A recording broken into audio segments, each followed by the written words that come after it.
Welcome one and all to another edition of the Defo Show with Lubie here on the 5 Reasons Sports Network.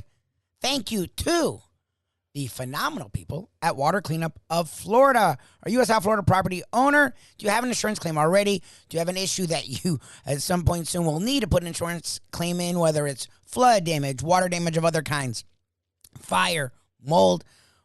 No matter what it is, damage with your house, Water Cleanup of Florida are the people to help you. They will be there for you 24 hours a day.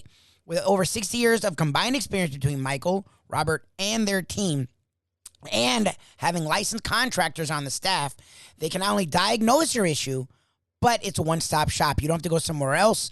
They will be able to fix, eradicate, correct whatever is wrong with your property nice and easy, which is what we all need these days. Having to go to this place or that place. Water Cleanup of Florida is the one place to make everything easy for you. All you have to do, call them again. 24 hours a day, 7 days a week, 954-579-0356. Just mention 5 Reasons or Lubie, and you will receive a free inspection during business hours, 954-579-0356, or it is the modern era. Go to their website, WCUFL.com. Again, WCUFL.com. Also, Facebook, Instagram, Twitter, WC at Water Cleanup FL, at Water Cleanup FL. Check them out there. Water Cleanup of Florida. We clean up your schmutz. Talking about schmutz, we didn't have a lot of that this weekend when it came to the sports scene. Miami Dolphins looking at the draft with only 5 picks. We're all looking at next year. But as we all know, it's been bright and sunny around the Dolphins. This weekend, it was also bright and sunny around the 3 other pro franchises. The Miami Heat started off their series against the Atlanta Hawks in dominant fashion, owning the Hawks, working the Hawks 115-91 at home, held Trae Young in check. Hero didn't even play well. Bam was great defensively, not great offensively. Lowry was okay. Buller was okay. It didn't matter. Duncan Robinson off the bench, 27 points, hitting 8 of 9 threes. And the Miami Heat, as a collective, were fantastic. The Florida Panthers, huge victory Sunday, 6-1.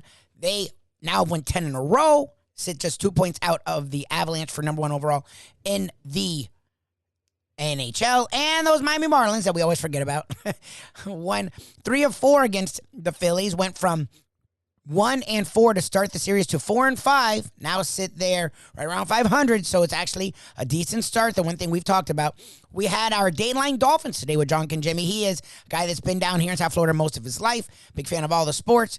Played for was a St. Thomas legend. Covers the Dolphins for CBS 4 and works with the Miami Dolphins as a Dolphins Phinsider, but he still pays attention to all of our local teams. So today we talked with the one and only Congemi about not only the Dolphins. We will get to some draft talk because they have the 102nd pick, so they're going to be looking to beef up the offensive line and the linebacking core, maybe the safety position. But we talked a lot about the Miami Heat today, Defo and myself, and we also talked about the Florida Panthers and the Miami Dolphins right here, the Defo Show with Lubie on the 5 Reasons Sports Network. Peel yourself off the mat Monday here on the Defo Show. Jeff DeForest, and a very handsome looking, although just a few moments ago, you should have seen the look of concern on Mike Lubie Lubitz's face, because I kind of clicked on to be on the program, and I see this face, and I'm thinking, are we not going to get on the air today? Is there something up? Did we get a cease and desist from Jack Namer and the people at Ion Channel? Hey, the show's going nowhere. What are we going to do? But sure enough, here we are. And you look good, Lubie. How are you? I hope you had a great Passover Easter weekend. I certainly had a beautiful day yesterday. But how'd you make out this weekend, Lubie? Good? It was a good weekend. We have the trip with in Greece at the end of the week. So we normally do the Seder. My family did the whole thing. But we're a little sketched out about being around people because the protocols are still a little weird about traveling in and out of America to other countries. So we sort of kept it low-key this weekend because trip's bought and paid for. It's non-refundable because it was a special deal. So I'm not trying to take any chances and get some stupid-ass negative and, be stuck there and not be able to get in. So we went low-key this weekend, but we did have our own mini little Seder at the house. My mom went crazy at her house, and we just hung out a lot. It was a lot of hanging out this weekend, and I got to watch all the NBA yesterday. So that was fantastic to watch the Miami Heat look like the team we saw most of the season. Well, and that, figured, and it did refute one of the Gambling Gourmet, Mike Mayo's his theories, whole- which he's ready to throw in the towel on the Panther bet. He's already booking reservations for 3 He can. before Anthony's Runway 84 even closes, because even though it's going to be in the middle of that opening round series, he figures after they won 10 in a row, slaughtered everybody, have the best record in the NHL, and just playing like dynamite. And they're blowing people out, too. I mean, the scores are like 5-1-6, 1-7-0, that kind of thing. I mean, looking like the heyday of the Montreal Canadiens, right? I mean, you're thinking, Les Habitants, where's Maurice Richard had a goal in the game? I love the Rocket Man. Maurice Richard had a goal in a game. I mean, boom, boom, Jeffrion scored last night for the Panthers. It was absolutely fantastic. As they beat Detroit on national TV, Detroit has not been Detroit for a long, long time. Yeah, it's a couple decades. At one time, I mean, just a dominant force, and you thought they were going to perpetuate that forever. But nothing is forever in sports, Lubie, including, as I think our good friend Mike Mayo is about to discover, including a losing trend in first-round playoff series. Although, you have to accept, of course, anything can happen. Your goalie could take a puck in the eye, and the next thing you know, you're playing a backup. You're calling a guy up from the AHL who hasn't been in a pro game in his life, beyond a minor league level. And things can change in a heartbeat. They certainly did in the basketball game for the Brooklyn Nets yesterday afternoon. God. Wow. Oh, my God. There was some outstanding action all the way around. Not just, I mean, not every NBA game was so compelling. If you're a Heat fan, naturally you were loving this. But Mayo's theory was that, what a horrible disadvantage it is for the number 1 seed not to know who they're going to play before Friday night, when that was decided that Atlanta got in by virtue of their victory on the road over the Cleveland Cavaliers. So they won the play-in event and ended up, even though they were outside the top 8 coming into that play-in tournament, they made their way into the postseason. However, they made their way in only to get hit right out of the chute with a haymaker by the Miami Heat. Trae Young, how about this? Trae Young, 1 for 12 in a game. You talk about tired legs. He had been sensational in the 2 play-in games that the Atlanta Hawks were involved in. And then you had Duncan Robinson, who Coach Spoelstra, I thought probably a very viable candidate for Coach of the Year. I mean, they did give it to the guy in Phoenix, but I don't know. Obviously, he had a great season with this team, but they were an excellent team all year long, and they were in the NBA Finals last year. So you would have to think, with young guys, expectations naturally would at least ratchet up a notch for this season. It was no great surprise that Phoenix had a good year, was it? No. I don't know that there was any great surprise that the Heat had a good year, but the Heat having as good a year as they did in an Eastern Conference that everybody's raving about, how deep and competitive it is, you would have to say at least worthy of consideration, no, for Coach of the Year. But when you're a real good coach, I mean, Spo is like the modern-day Red Auerbach at this point. When you're not good, they gave it to Red every year because they were afraid not to. Did they not? Red would have done something. I mean, he would have had him banned from the league. He controlled everything, Red Auerbach. Yeah. Some of those trades that Auerbach was able to pull off, are you kidding me? Huh? That was nonsense. Sorry, Viscerama. But come on.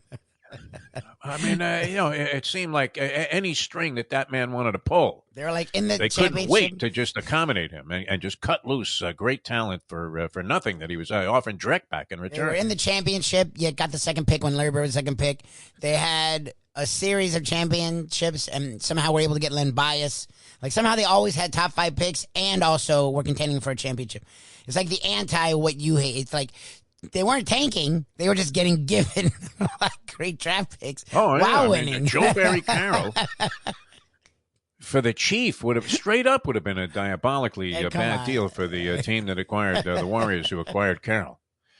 But then you throw in the rights to Kevin McHale? Are you kidding me? I mean, come on. Yeah, you could have this McHale kid. Yeah, no problem. Yeah, we'll give you the Chief too. Auerbach's just that great. No, the league was sort of like behind the scenes here. Imagine, Auerbach calls and says, "Hey, I want to trade you Joe Barry Carroll, who's stiff for the Chief, Robert Parrish." And the Warriors are going, "Okay, that's fine. Yeah, we'll take that deal." And then Auerbach says, "Yeah, and the league is also insisting you throw in Kevin McHale." Okay, yeah, whatever you say, Red. Your league. That was a great ball game, and wow, I mean, that's a tough one. You talk about having to, and people always say, well, geez, are you better off being Atlanta, just getting blown out of a ball game like that, and then you bounce back? You still have an opportunity to, get that so-called steal of a game on the other team's home wood to start the series, and now you've reversed, at least for the time being, home court advantage. Yeah. So Atlanta, I mean, as badly as they played, as poorly as they looked, they gave no evidence, though, that they can compete with the depth of the Miami Heat, including Duncan Robinson, a guy that's both through to the bench. Coach of the year, he throws this guy on the bench. He goes 8 for 9 from three-point land. Holy Rex Chapman against the Chicago Bulls. It was just an absolute thing of beauty. But some very exciting action. I guess the surprise was Minnesota going on the road and beating Memphis and beating them handily. With your man, Ja Morant, who, has been sensational all year. And as you were pointing out, which led me to believe that the Timberwolves were in there with a very live shot on the money line, Mike Lubitz, as you were pointing out, they were great with Ja Morant and just as great or even better without Ja Morant. Yeah. So, I mean, either way, you're thinking Memphis is looking real good. And, Minnesota might be dealing with the curse of having A-Rod hovering around the team, although A-Rod... He don't miss a beat, does he? I mean, he's like, you can have her, Ben. Yeah, exactly. She ain't all that. Thank God. Got some hot physical, yeah, of course. Trainer that he's running around with right now, like 26 years old. I mean, this is a guy that's already been through. I mean, you talk about got him, need him, right? Cameron Diaz, Kate Hudson. I mean, every blonde babe that ever starred in a movie, A-Rod was associated with or having an affair with. And then J-Lo, I guess, was the prize, although it is true. I mean, she has more rings than Chuck Nevitt.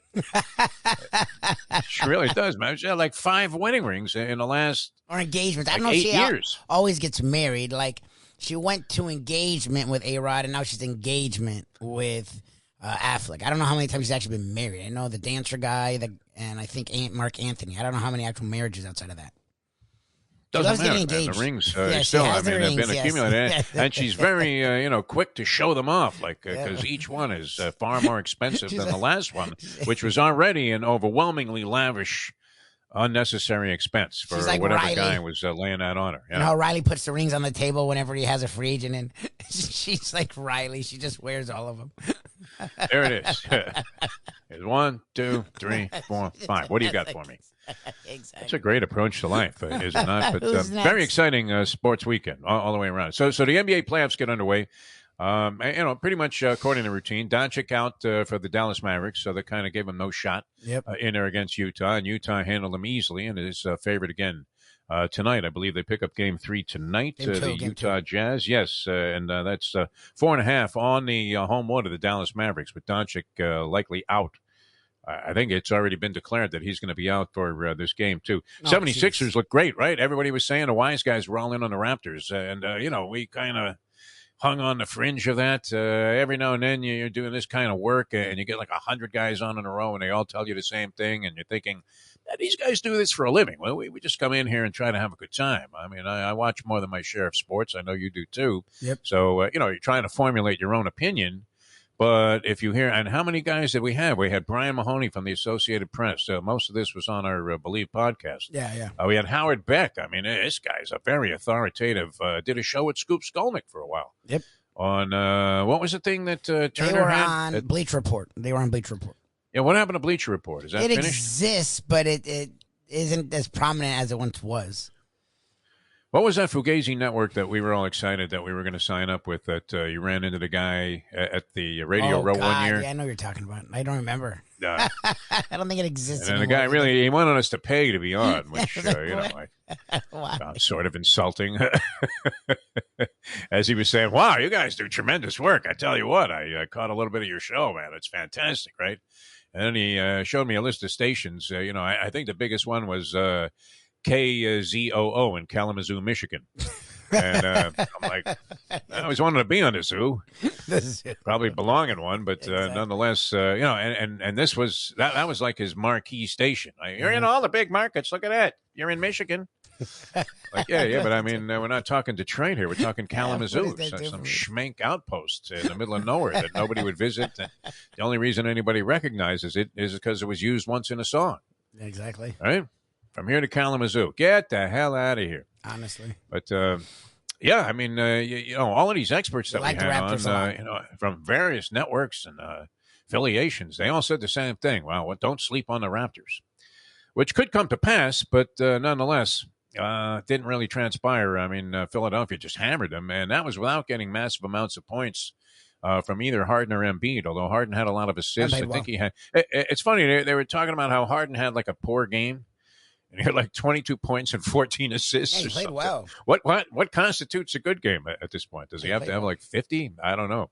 Embiid was under 20 points in the ball game, and your boy, I can't even say that anymore. I mean that as a colloquialism, but your man, Maxey, went crazy and had like 38 points. And they were starting to look up whether Iverson ever did that or Dr. J in their first ever playoff game. So, that was pretty exciting. See Philadelphia explode like that, because almost everybody thought, and it still may, as I said, come to pass that the Raptors win the series, because that was on the homewood of the Philadelphia 76ers. So, what? It doesn't really start till somebody loses at home. Is that the deal? That's Riley's old saying, yes. Yeah. All right. Well, I mean, if the home team, that has home court advantage never loses, then obviously that Rileyism is just a little bit of a stretch of the imagination. Sorry, Pat, man, but and I still can't get over how they're portraying this poor man. And Jerry West, I mean, was he really just an absolute imbecile, Jerry West? I mean, I'm talking about that winning time thing. I can't watch it because it's disturbing after a while, the creative license they've taken with this stuff. Is there a deeper message there in that show that I haven't been able to determine or decipher yet?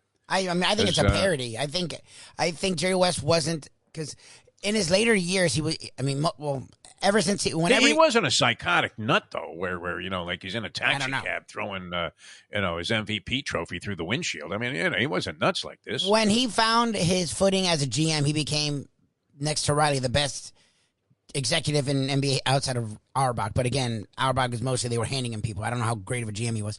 Jerry West was as good a GM as there ever was. So in his older years, that's Jerry West. I knew he was a more genteel, humble, whatever. Very distinguished gentleman. No, that's who I reserved, knew. You would have to say, if anything. I mean, and then later, the story came out. He had a biography out, and it turned out he had a very abused childhood. He was abused as a child by his father, who was a real nutbag. Yep. At least according to the story. And, it took him a long time to get over that. Yes. But he was not inclined to these kind of, outbursts of insanity, was he? Where you're just looking at the guy and saying, how much fentanyl did you take, Jerry? What the hell is wrong with you? We've talked to people that said, yes, Jerry West had sort of, it was winner or nothing. And I get that, but that doesn't mean you have to be a total jerk off. And Pat Riley, it does make sense he was in between careers. But again, Pat Riley looked like a schlep. Like, that's the perfect way. That's how they portray him, to be a way that I've never heard him portrayed, even before he became Mr. Slick Back Hair. Like, the dude was, if he wasn't an NBA star, he was a big part of a team that won. And then in college, he was a star. So he was never like this guy that was just kicking the sand, trying to figure out what to do with his life. Right? I mean, just absurd, like a crying, whining, jerk. Kvetching about everything. I can't see that. I really can't. I can't see Red Auerbach waving to Jerry Buss as he's sitting in the very back row of the old Boston Garden with rats running around in the locker room. And, and Red just happens to spot him in the crowd at Boston Garden. Did you see this crowd at Boston Garden yesterday? They were insane. Nuts. And then, it was nuts. A lot of people will make a big deal of the Kyrie Irving. I mean, an athlete probably shouldn't be flashing the bird there at the crowd, no matter how hideous and obnoxious they are being towards that player. I mean, and they were giving him the business. So I don't know. I tend to give Irving, who's a nutbag to begin with, a little bit of a free pass on his behavior, because, I mean, what are you supposed to do, right? There was a guy, I mean, like 2 feet from him, he's inbounding the ball, screaming, "Yo, suck, Kyrie!" and I understand it's all part of it, and these NBA guys have heard virtually everything, including, no doubt, an endless stream, and here we are in Boston. I don't want to make any implications because it's a big day there today, but you don't think there might have been a few racial epithets Boston's mixed in there with the Kyrie comments as he's standing there courtside? I mean, if anything, he might have shown, for as crazy as this guy is, he might have been showing snug restraint, as they say in thoroughbred racing, simply by making a couple of what are considered to be obscene gestures. But is it really? I mean, does it really matter, right? A guy goes like this. I don't care. Big deal, right? Yeah, I don't care. As they say, big fucking deal. I mean, Yeah, who cares? He shouldn't do it. Yeah, the whole thing with who the cares? throat slashing and all of this and Afangul. I mean, what difference does it make? It's harmless compared to what's going on in the world, is it not? Exactly. I mean, does it foster this kind of acrimony among people? You had, we're shrugging our shoulders again. You had 3 sort of mass shootings taking place over the weekend, right? 2 in one spot, right? 2 in one city, and then another Pittsburgh. There's 200 kids are in an Airbnb, and some people just start unloading like it was Frank Nitti showing up, on the St. Valentine's Day massacre. I mean, just deplorable and disgusting, and very scary and frightening what's going on in the world. And as we say, that's why it's good for us, Lubie, to just bury our heads in the sand and be talking about the sporting world. And let's face it, in context, it certainly is not life and death.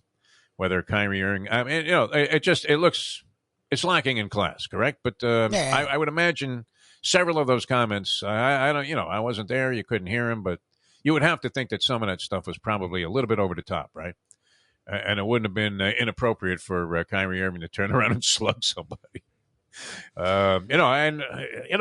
I mean, the passion thing is good. It always makes for great drama, does it not? And the fact that they hate him in Boston because he left there, which is always a strange thing for me. I mean, if the guy is so despicable, why are you mad that he left? You should be happy. You should be going, hey, okay. I mean, maybe you're not rooting for him to do well, but do you really care? He's not here anymore. You despise the guy. Yeah, get him out of here. Who gives a crap? Right? Get over it, Boston. Right? I mean, there'll be players that come and go from the Celtics, from now into perpetuity. And I don't know. And it kind of made it a little bit more entertaining, the ball game, because I don't have any great vested interest in either team. And I wasn't sure. I still am not sure which way that series is going to go. I mean, it couldn't have been any tighter. A score at the buzzer. Wow, what a heartbreaking loss. You have a chance to take game 1 on the other team's home wood. You're a 7th seed. You played your way into this thing into the postseason. You had turmoil galore all year long. I mean, all kinds of crazy, fugazi stuff like vaccines and bans and your own city, the mayor. I mean, how much lobbying you think was done by, the Nets brass to the mayor of New York saying, just make one exception, one exception. And they eventually did. And then they actually had to make like one more exception for this waitress that worked at Shea Stadium or Citi Field now. And she was saying, hey, wait a minute, man. How come these guys don't have to be vaccinated? They can go to work in the very same place where I, unvaccinated, make my whatever meager dollars I make during the year during the course of the season. And because I'm not vaccinated and I'm not some star, I can't work. Yeah. So they made an exception for her. It's kind of an interesting story out of New York. I don't know if she was the only one or if they've just kind of wiped that whole thing out. Which here you are concerned about COVID-19. I got the 4th booster shot. By the way, you did? On Saturday. Yeah, oh, wow. Okay. I had no perceivable reaction to any of the previous 3, including the original one. I was never like sick or anything or knocked out. Might have been a little bit tired. I did pass out like after a very short period of time of engaging in various inebriants and alcohol yesterday afternoon, falling asleep in front of that Heat game, which got me up just in time to catch a lot of that Boston-Brooklyn Nets game. Great game, huh? 61 all at halftime. That game was great. Good shooting all the way through. A lot of exciting stuff. And then, what were the chances? The guy that throws the pass to Tatum for the winning basket. I mean, that was like a second left on the clock at that point. And you're passing the basketball, and it works. If they had totally lost Tatum, if there was even a body near Tatum, that doesn't happen because there was such little time. If you try to make a pass that's deflected or defended, it wouldn't have happened. If they totally lost Tatum, and it was perfect. Bang, bang. It's like, dang. Well, and then he had to do like a 360 spin move to get around Kyrie Irving, who wasn't really – obviously he's not going to attempt to put a hand out and foul the guy and put him on a line to win the ball game. Yeah. And so that was great. Great drama there for sure. Golden State looked pretty good. I would have to say, Mike Lubie, it's Golden State. Yep. in their game against Denver. I mean, they looked real good, razor sharp, and we're getting contributions. Steph Curry had a little bit of ring rust early in the ball game. He missed like his first 5 shots, and they weren't really particularly very good-looking attempts. And then he started to get it together and became a contributor. Yep. Klay Thompson, great. Draymond Green was in the ball game. This guy, Poole. Looks like a hell of a player. So, wow, I mean, all of a sudden they become a threat. The Suns easily handled the New Orleans Pelicans, although the final margin was only 11. You know what the spread was in that game, of course, Lubie? 10 and a hook. That's funny. So, I mean, there are probably some people that got that game at 9 and a hook, or like 11 or whatever. Yeah, I guess it would be 11, and ended up with a push after you were dominating the entire ball game. You're up like 30. That's where they get you, at the other end of that thing. Many other things happening, too. And the Bulls put up a pretty good battle. I sent you a text. That Caruso, man, you talk about a guy. I mean, this is the old adage about, what this guy doesn't necessarily show up in the box score, which in a short span of time, Alex Caruso, the former Los Angeles Laker, who was, I think, a viable contributor and catalyst for whatever success. I mean, you could talk all you want. Obviously, LeBron is the main impetus there, and Anthony Davis. But Caruso was a very valuable contributor. And he ends up with the Chicago Bulls. Of course, you had Grayson Allen knocked him out of the works there for about 3-4 weeks, right? Remember when he had that cheesy, cheap Coach K-induced foul? And he knocked this guy to the floor, and Alex Caruso was out for the Bulls for a while, and it kind of decimated the momentum they had going at the time. And, people wrote them off thinking that they weren't very good. Now, I'm not saying that his infusion back into the lineup is enough to win them a championship, but wow, he had a spell there where he takes 2 charges from Antetokounmpo, all right? 2 charges from the Greek to give the Greek 5 fouls at a critical point there early in the fourth quarter. He executes and swipes the ball away twice on, moving into the passing lane there or whatever you want to call it, and just picking a ball off and leading to transition points at the other end. Even though he didn't score them, I guess he gets credit for the assist and the steal. And hits a big 3-pointer out of the corner, and then makes another key bucket and a couple of other passes, all in the span of about 5 minutes.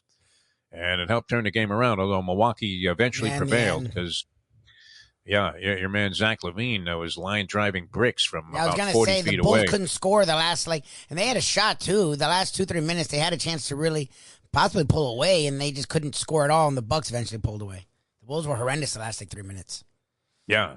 So very encouraging. A few things. I mean, if you're a Miami Heat fan, you had to feel really good about the way that they pummeled the Atlanta Hawks. Well, that's the thing is the Heat. Now, it's not the Heat. All the teams that outside of the Grizzlies, all the teams that were the higher seed looked pretty strong.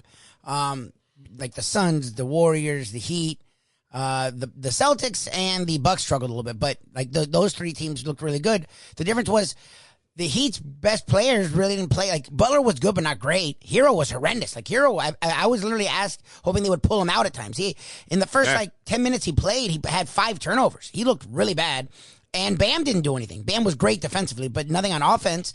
But they're so deep that it's what's happened all year long that it didn't matter. Like, the Hawks were shell-shocked. Trae probably was a little tired, but also he had no room. Like, he's used to being able to do all of his stuff and get some space. They blanketed him. Like, if they could keep that intensity up, they're scary. And that's why they're scary. Not because, they don't have the big star. No, because everyone they have can do stuff. Even Robinson wasn't getting worked. Like, they kept him in the fourth quarter because he was so hot.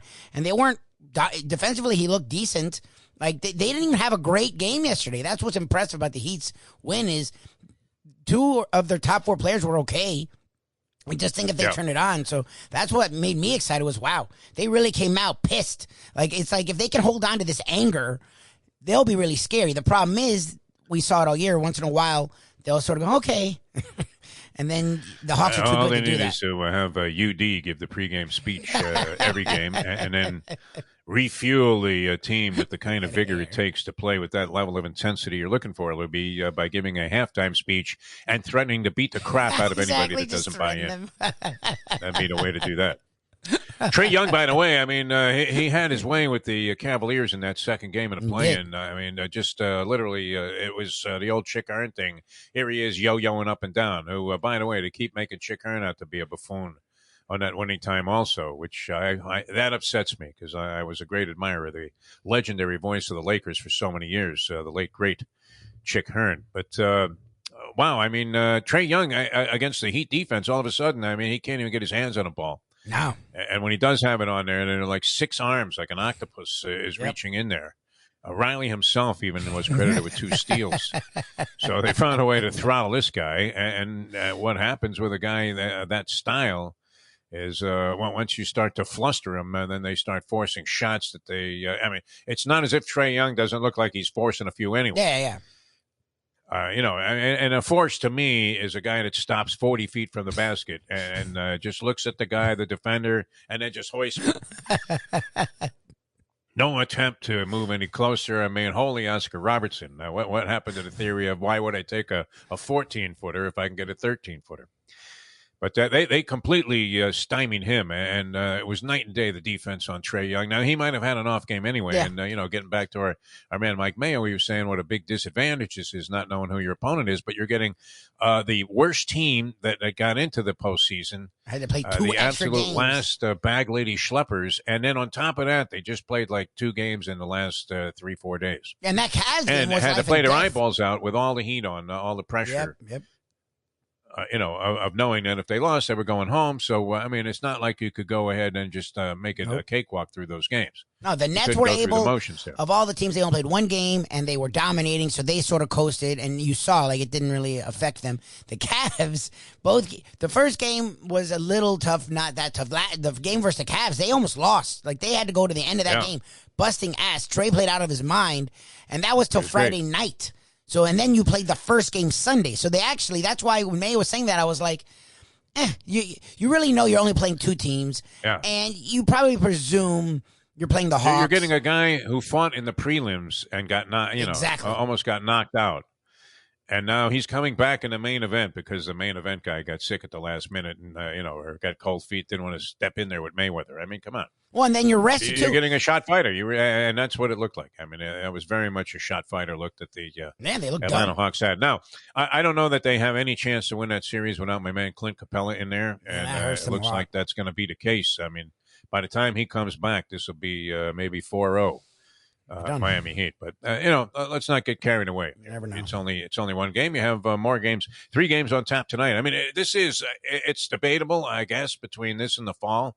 But what a great time of the year if you're a sports fan. John Congemi with us. It's Dateline Dolphins here with John Congemi. John, we had this thing with Mike Mayo last week, and he was concerned for the Heat because they didn't know their opponent by the end. They knew their opponent the last of anyone else in the conference, and he thought that was a disadvantage. And in the end, it felt like it was an advantage because their opponent played 2 extra games. When it comes to football or other things, like we know the bye, people like the bye because they get more rest. What is your idea when it comes to rest versus rust? Because to me, if you're the Heat, I would rather have had as much time as possible. I don't care who the hell they played versus just keep going, especially with an older ball club that needs as much time off as possible. Well, it depends on where you're at in the playoffs. You're the Heat, you're the number 1 seed.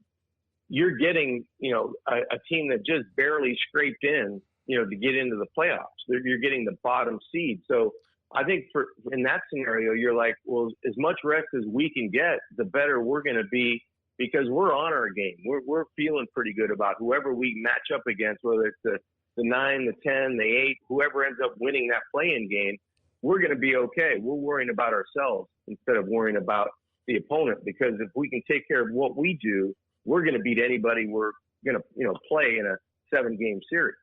And I think that's the scenario the Heat fall into right now. They're at a level where, they were blitzing from, 3-point line yesterday. They were really good and they played good defense and they were ready to play. And it didn't matter who they lined up against.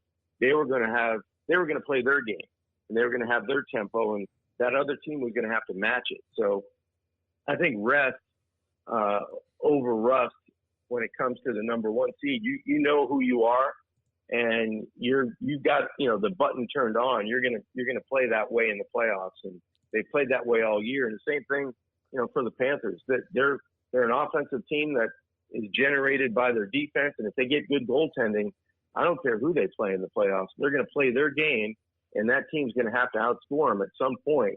And in a 7-game series, it's going to be tough. Trae Young, man, he looked like Arturo Gatti in the late rounds of the first Mickey Ward fight. I mean, just a shot fighter, hanging on. Yeah. You remember? I don't know. Did this happen a lot?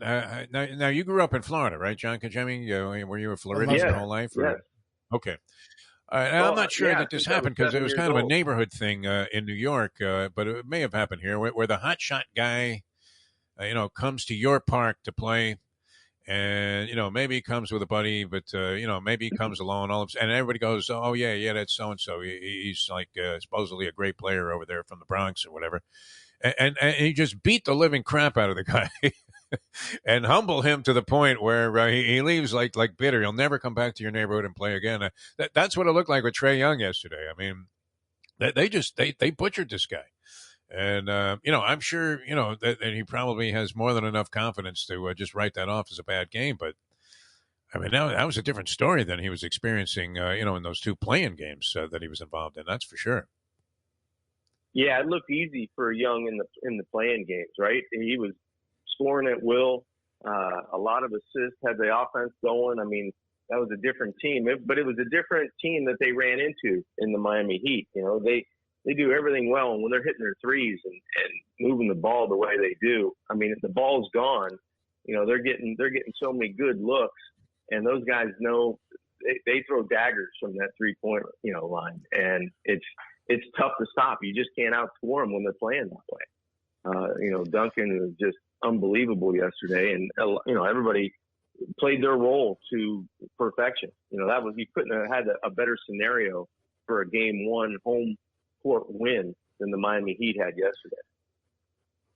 No, it was great. I mean, you're thinking, how could they possibly lose more than 1 game in the series to this team? They're missing my guy, Clint Capella, the Atlanta Hawks. I think that's a huge differential for them because this guy's a very steadying player, usually a catalyst behind anything that's good. He was always a good player in the postseason, and one of those guys that just flat out hustles all the time. And surprises you where, you're like, wow, who was that? Oh, it was Capella, of course, on the inside, going against 2 bigger guys, grabbing a rebound, putting it back in. They definitely miss his presence, I think, in the lineup, and probably too much to overcome that and the Miami Heat at the same time. John Congemi with us. It's Dateline Dolphins here with John Congemi. Where are you at with the NFL draft? It's going to take place on the 28th, so we're 10 days away. There's always wild speculation as to what teams are going to do. This draft not as sexy as others with regard to having no great, distinctive, generational type of quarterback talent, at least not perceived to be at this point. Quarterbacks probably won't be taken until after like the 5th pick. And I don't know. It just doesn't seem to have the glitz and glamour of some of the drafts that we've seen in the past. What's your overall assessment? I mean, what do you think? You watch a lot of college football. Are the NFL rosters going to be filled with a lot of talent from the 2022 NFL draft? I think it will be, Defo, and I think it's not as sexy in South Florida for Dolphin fans because the Dolphins got rid of basically their entire draft in the first 3 or 4 rounds, going out and doing what they did in free agency. But there will be a lot of talent. There will be a ton of edge pass rushers that are going to get drafted early. You're going to have a lot of offensive linemen that are going to get drafted early. And there's a ton of wide receivers and big-time talent in this draft. So I think for the teams that do have a stockpile of draft choices, they're going to be able to, improve their roster to the point where they've got some game changers definitely at those 3 positions. And I would say that the Dolphins, having maybe 4 or 5 picks after, free agency and looking forward to maybe next year's draft where they have 2 number 1s, the Dolphins are going to be in a good spot to maybe pick up an outside linebacker type of player, potentially a guy that can play multiple roles in this defense. Josh Boyer, the defensive coordinator, is not shy about, having guys play different positions in this defense, the more you can do, the better you're going to be and the more suited you're going to be to play in this defense. And I think that's the type of player that they're going to be looking for, because with all of the talent that they've acquired, at wide receiver in the offseason, with their offensive line in the offseason, by tagging Mike Gesicki, there's a lot of guys that don't play on special teams that are on this team now. And they're a lot like the Tampa Bay Buccaneers minus Tom Brady, because Tampa Bay was in a position where they had all these great players, but nobody played special teams. Well, you got to be able to get those type of people on your roster. And I think the Dolphins are going to be looking for those roles, those types of players that can play linebacker, that can spell Jerome Baker, that can potentially add to Jerome Baker on the field when you take out your middle linebacker, but can yet run down on special teams and be able to cover a punt or cover a kickoff or be able to be on a field goal block unit. They're going to look at those guys that can do a lot of different things, because that's where they're going to be a little bit deficient on this roster. John, lately, and by lately I mean since Mike McDaniel was hired, we've not only heard Tua be a lot more vocal, but whether it's social media or out in the media, but we've heard a lot of the times where he's praising Mike McDaniel and he's praising this and that. And even at his event where he had McDaniel there and the offensive line coach there and the coordinator there, and he openly said, it's so great to have all of these guys here, which to me is strange. You would assume they'd support their quarterback, but it was sort of tipping the cap to the new staff and sort of side-eyeing the old staff. We've heard a lot of stuff since Brian Flores left that he was not embracing Tua, and you can see by bringing up Fitzpatrick and doing a lot of stuff they did, he didn't embrace him. But geez, it feels like it's night and day between McDaniel, who just got here, and the guy who was a part of drafting Tua Tagovailoa, and the treatment the kid's gotten. And to me, it feels like it can only help him to know that he has the confidence of his coaching staff as opposed to whatever the hell was happening before. Well, yeah, I don't think anybody really knows the real story behind the scenes, what went on last year in terms of the relationship between head coach and quarterback. But looking at what you can visibly see, at Tua's foundation function that he had at Hard Rock, seemed like everybody's on the same page. Everybody's getting along. Everybody's in a good mood. It's a fresh start, right, for your quarterback that you're trying to hopefully take the next step with a new offense, with a new offensive-minded head coach that's going to be kind of in your corner, that's going to do everything they can to make him successful, because you definitely have the pieces in Hill and Waddle and Cedric Wilson and Preston Williams on the outside. You've added, speed at running back with Mostert and Edmonds. You've got bolstered your offensive line with Armstead and Williams on the left side, potentially starting there. So you've got a lot of a positive mojo going on offense, and you've hired a young, innovative, football-minded head coach in Mike McDaniel that, has a lot of experience, but he has no experience as a head coach. But when you see him and you hear the players talk about him, yeah, he's quirky, yeah, he's different, but everybody gets a good vibe off of him. So I think in the building, it's kind of turned around that, it's heading in a positive direction offensively, and more about, the team and how we can do it together. And it seemed like, Brian Flores was maybe a little bit more of a old school head coach, where he was harder on his players and more demanding on his players and more demanding of his coaching staff. And maybe that wore the wrong way. I don't know. But when you take a look at the record, the last 2 years, 10 wins and 9 wins, I don't think that's happened in 20 years. No. For the Miami Dolphins in back-to-back seasons, how many wins they've had. So, one play away or one game away in each year of getting into the playoffs, the Dolphins as an organization have not seen that success in 20 plus years. So you're trading away good vibes and everybody's smiling, and you don't know if that's going to equal wins and equal success. That's yet to be determined. He always had an especially sour look on his face, though, Brian Flores. Now, we understand later on that maybe he had good reason for that there was a lot of turmoil and negativity swirling around the organization between what he thought should be happening and maybe even not getting the respect that he was due from the very beginning when the owner of the team possibly says to you, hey, listen, I know you just got this job, but I want you to lose every game. All right? Like, come on. Don't worry about a thing. We got your back here, and here's $100,000 just to make sure it happens. I mean, if that happened, I mean, I could see where the guy was sour, but it did seem like, I mean, the only time I've seen that look a couple of times, over the years from the Mustang, and then Lubie, before we start every show, has that same sour face. It just didn't seem like he was happy. I mean, obviously, there were things that were not, overwhelmingly in the corner of harmonious bliss with the Dolphin team. And you would imagine that overall that's going to have some kind of detrimental impact on the franchise and even the play on the field. Well, you take a look and you read between the lines, and, potentially one of the multiple reasons that Brian Flores isn't the head coach of the Miami Dolphins was what was happening behind the scenes, that he wasn't happy with a lot of the things in his mind, the way things went with upper management, the way things went on the field this first year, and the way things went with getting the people that you wanted to get on the roster. So there's probably good reason for him, the way it exited and the way it ended. We didn't really grasp the whole story as it was going on, but certainly he wasn't happy for his tenure, the entire tenure for the Miami Dolphins. But there were times where you felt like you could see his emotion and you could see his happiness on the sidelines kind of, feed through the football team, because when you're winning, that brings that joy and that brings that, feeling of success. And you kind of felt that with Brian Flores as your head coach. You felt like you were going to have a guy here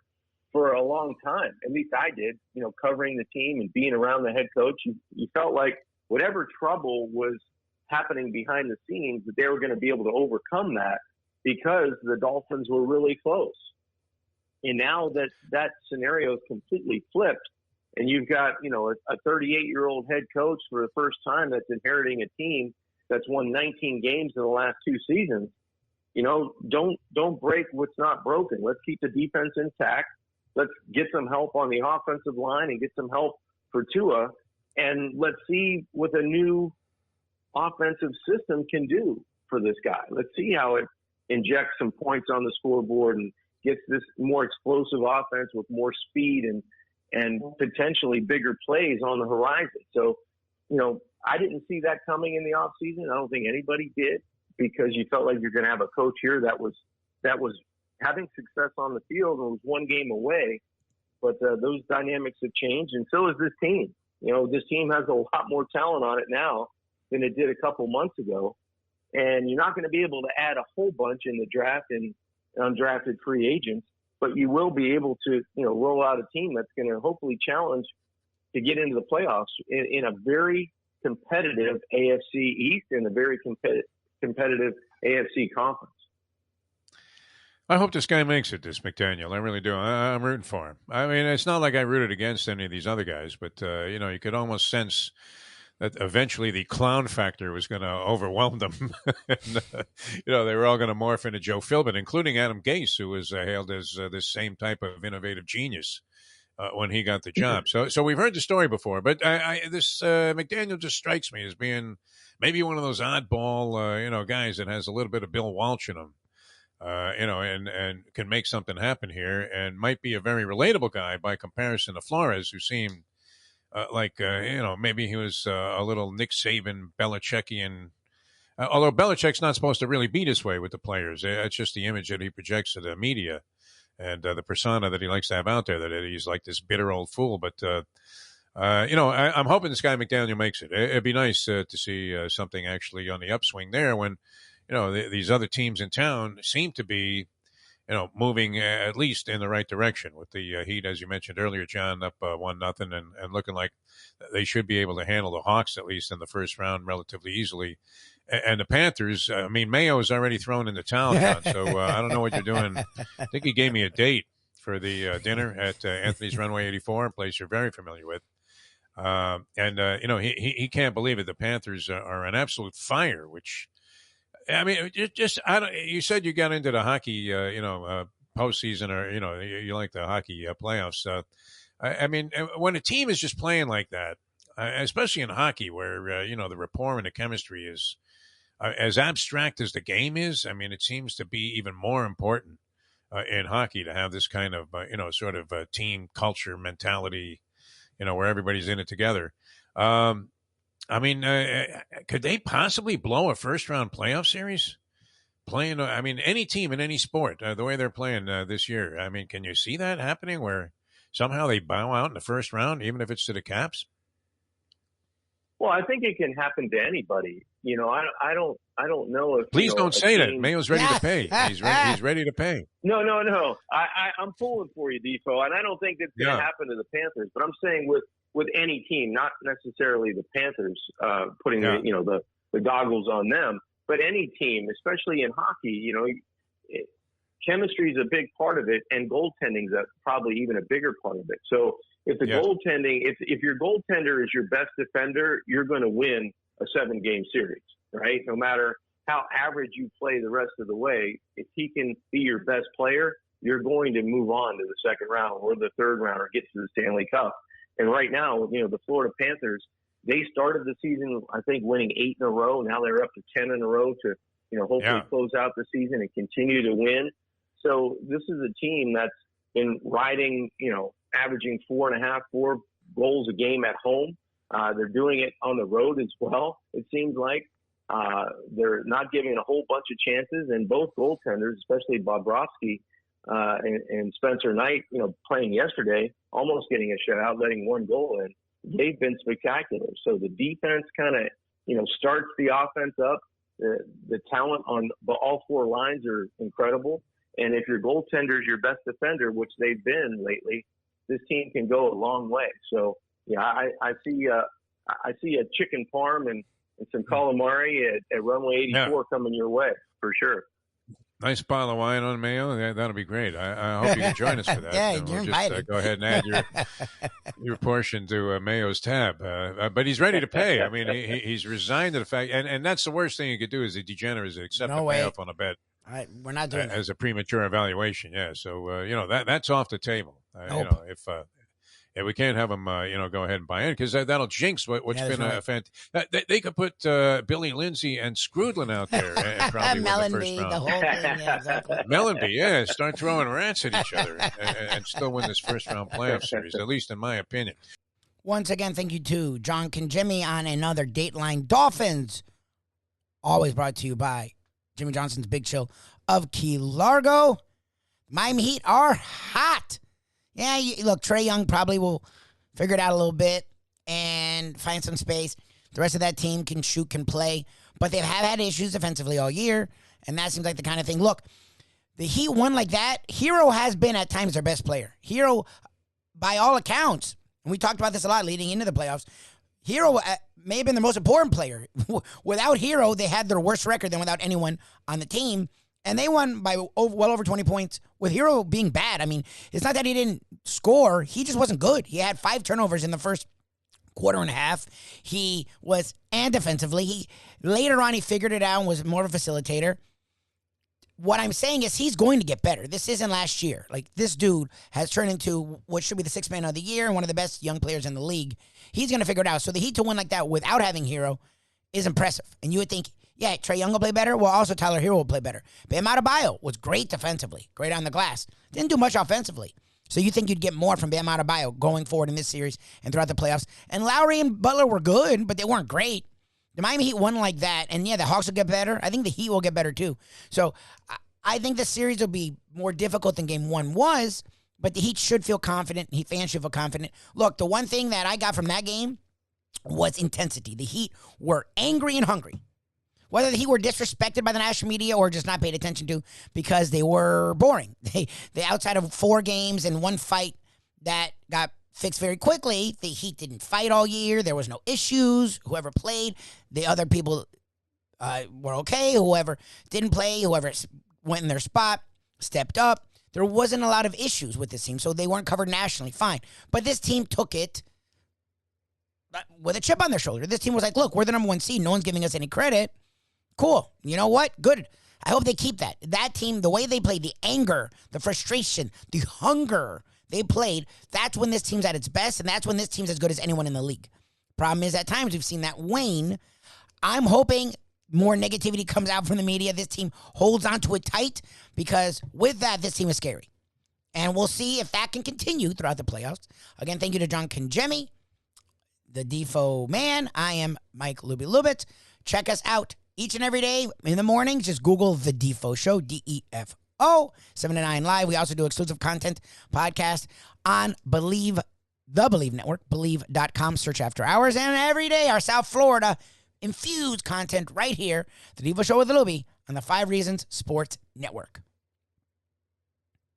Hey folks, Tony Segreto here. You know, since day one, Catholic Health Services has been part of Old School. And since we've started letting people know about them, it's changed their lives. You see, Catholic Health Services, while being recognized as one of the top places for stroke rehab in the country, it's also about a group of people who not just excel in what they do, from the doctors to the nurses to the therapist, on and on and on. It's how they do what they do every single day that separates them from the pack.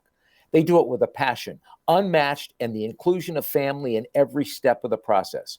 Trust me when I tell you this. If you want the best, unmatched rehab with a special group of skilled, caring people, there is truly only one place, and that one place is Catholic Health Services. These days, we're all looking for comfort anywhere we can find it. Thank goodness for Landlubbers Raw Bar and Grill in the Plantation location, because they are making sure you are as comfortable as possible. First of all, they're not only open for delivery and pickup. All you have to do is go to landlubbersbarandgrill.com for both pickup and free delivery. Their hours have changed a little bit. Monday through Thursday from 3:30 to 10, and Friday, Saturday, and Sunday from 11:30 to 10. You're going to have the best wings in the world. You're going to have a great burger. You're going to have their amazing soups. Again, Landlubbers, Raw Bar and Grill. It's nice and easy. Just go to landlubbersbarandgrill.com for both your pickup and free delivery. Thank goodness for Landlubbers for making you always feel right at home.